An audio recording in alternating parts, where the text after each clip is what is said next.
I am very happy to meet you in this new video and in this new course about courses of business English for second year in management sciences at the University of Muhammad Bugarab Mardas. I am with you, Dr. Arqub Wali, your lecturer of this module of business English for the second year of management sciences at the Department of Management Sciences.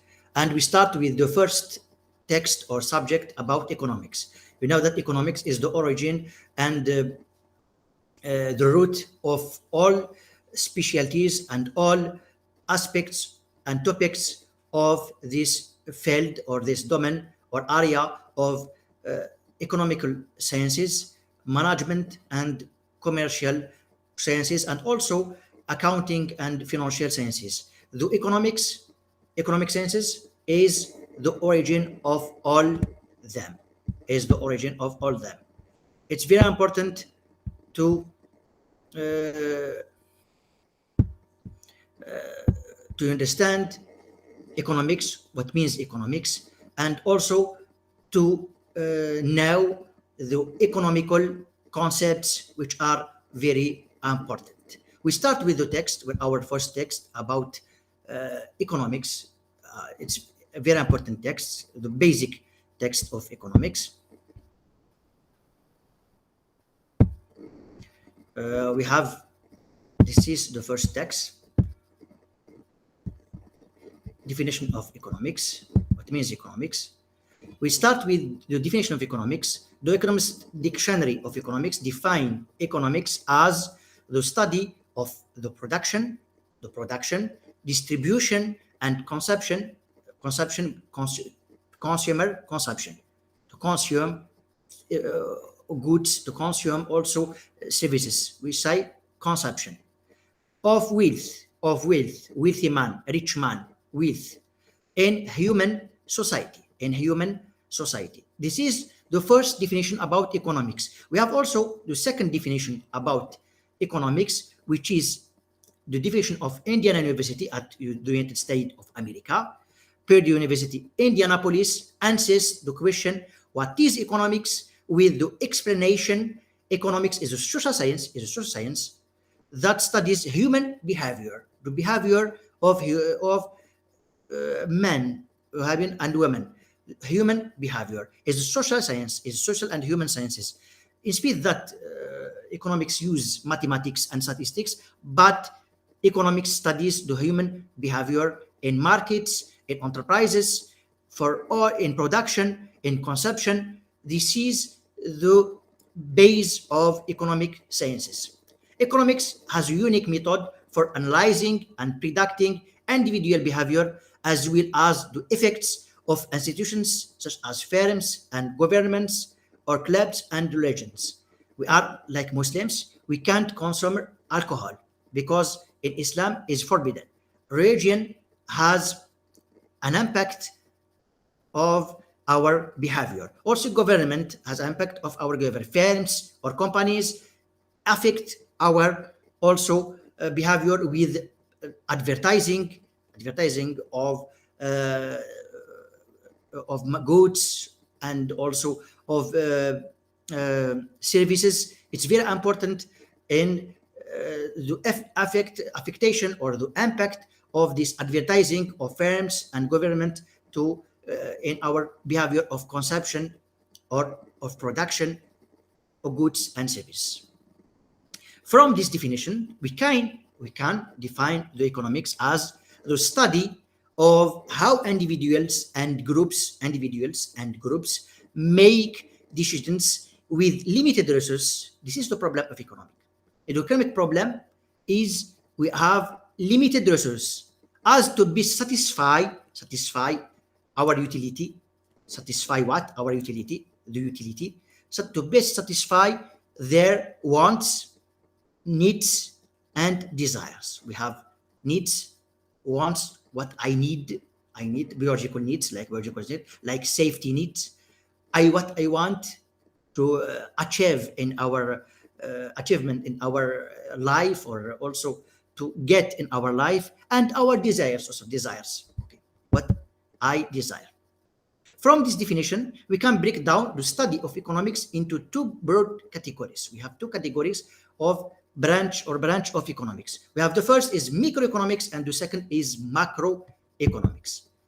The main branch of economics, microeconomics and macroeconomics. The first, microeconomics, the economics dictionary of economics define microeconomics as the study of economics at the level of individual consumers, group of consumers, or firms.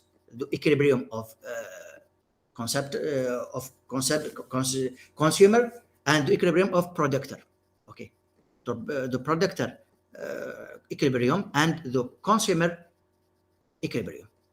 The general concern of microeconomics is the efficient allocation of scarce resources.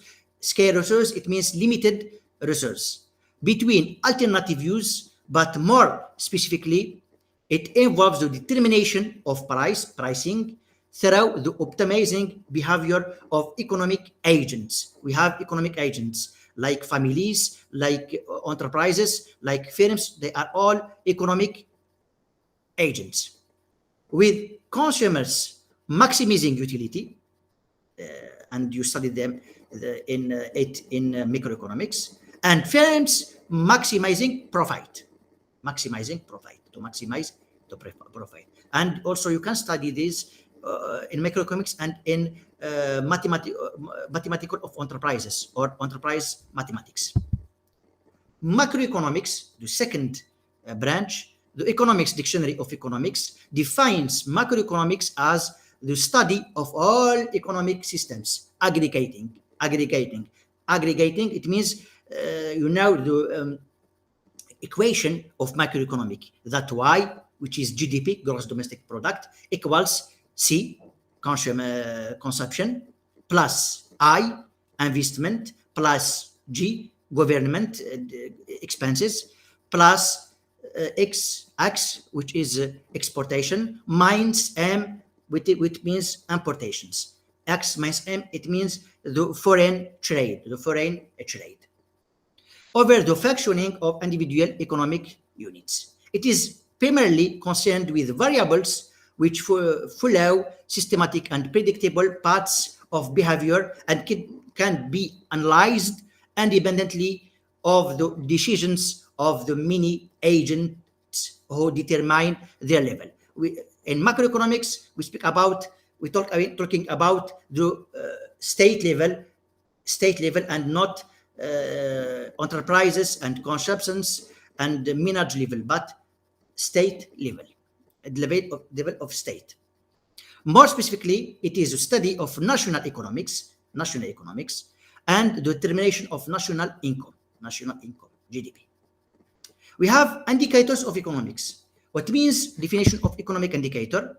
An economic indicator is simply any economic statistic, such as the unemployment rate, le taux de chômage, unemployment rate, GDP, gross domestic product, or the inflation rate,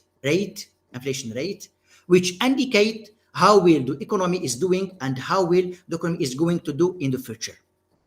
Investors use all the information at their disposal to make decisions. We use these indicators to make our decisions, our economic decisions.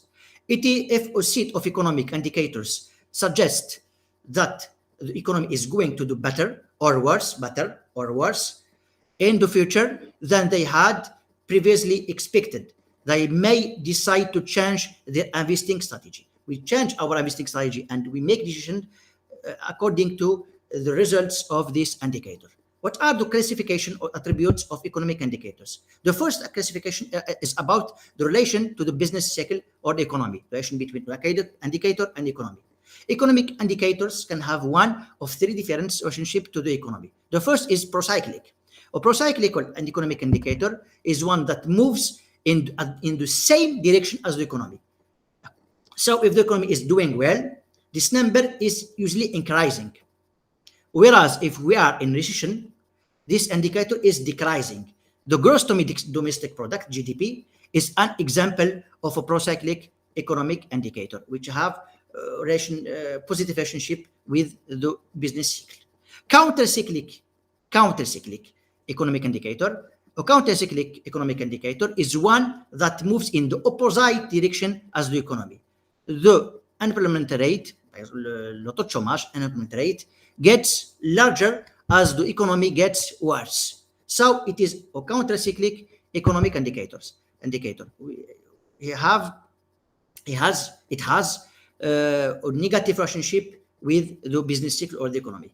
A cyclical economic indicator is one that has no relation, and the coefficient of correlation equals zero here to the health of the economy and is generally of little use. We don't use it. The number of home runs, the Montreal in Canada, exposed is a club of baseball in Canada. Hate in New York generally has no relationship to the health of economy. The level or the results of our club in football in Suxerberg, Algerian football nation, haven't relationship with our health of economy.